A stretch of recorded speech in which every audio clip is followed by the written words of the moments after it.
Hey guys, it's Tennille. I'm back. Sorry I had to cut it off there, but I was running long. I tell you, I ramble on and on.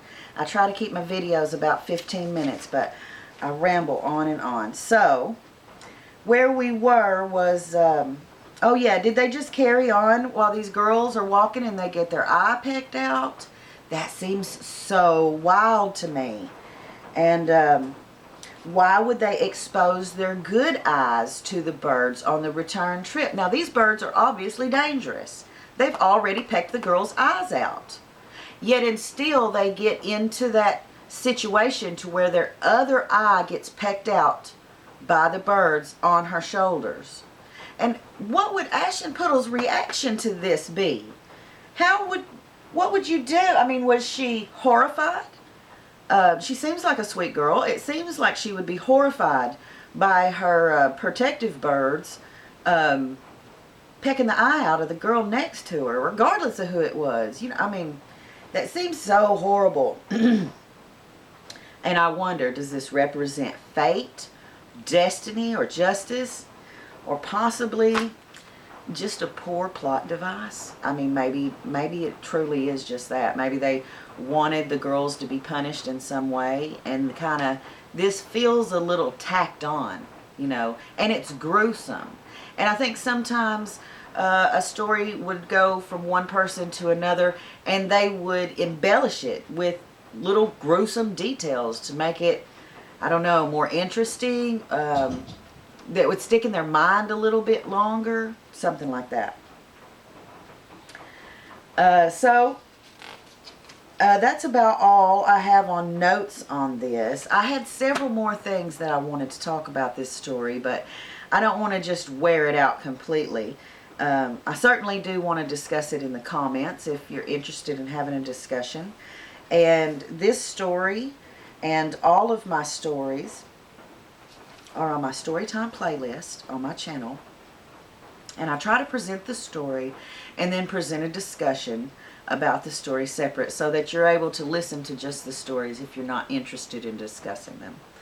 But I find them very fascinating. I find these stories, to me, they're just like little frozen pieces of amber. The way that our society used to be and how we told stories to ourselves, what they meant, and what the moral was, what we were supposed to take from these stories.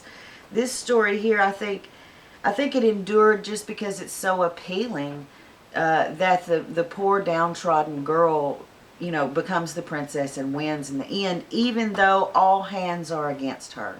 And everybody tries every scheme in the book. Even to the mother encourages her own daughters to mutilate themselves in order to fit their foot into that shoe, because if they're queen, they'll never have to go on foot.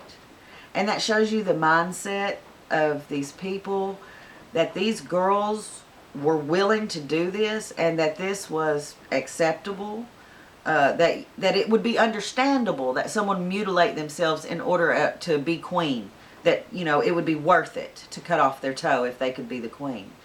And, you know, I guess modern morality can still understand that. I'm sure there are people who would do extreme things in order to be wealthy and powerful.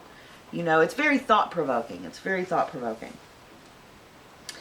So, yes, I do look forward to discussing these, and I want to hear your thoughts about it. I'm sure you've seen this or heard this story presented before, at least in like the Disney version of Cinderella, but this one's very different, much darker, as with most fairy tales. So the next fairy tale I'm going to do, I'm going back and forth between two of them, so maybe y'all can help me decide. The Three Little Men in the Woods, or The Three Spinsters. 3 is a reoccurring topic in many fairy tales. 3 is the magic number. Third time's the charm. 3 breaks the spell, opens the door, lifts the curse. 3 is a very interesting and reoccurring number in fairy tales. So anyway, let me know, would you like to hear the 3 little men in the woods or the 3 spinsters next? So let me know down in the comments. And I thank y'all for joining me. And please do come back for the next story time. I hope you enjoyed it. Y'all be sweet.